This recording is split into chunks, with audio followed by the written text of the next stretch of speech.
Assalamu alaikum wa rahmatullahi ta'ala wa barakatuhu.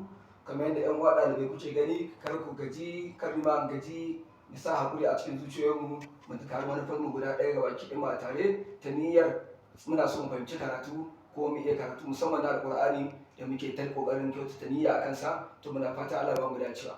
Kowa kamar yadda kuke gani a nan harufan sa ta canja da tsakiya da farko da ƙarshe, tsakiya farko ita ƙarshe, to in kai haƙuri ka gane su, in Allah ya yarda insha Allahu ta'ala za ka samu waraka daga matsalar da kake fama da ta rashin fahimtar bakin Qur'ani. Allah ba mu dace gaba gida. Sai a biyo zan karanta.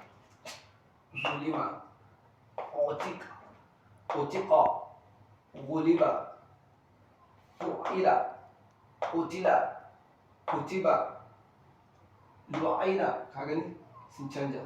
Muni'a, musifa. Zan sake mai ta.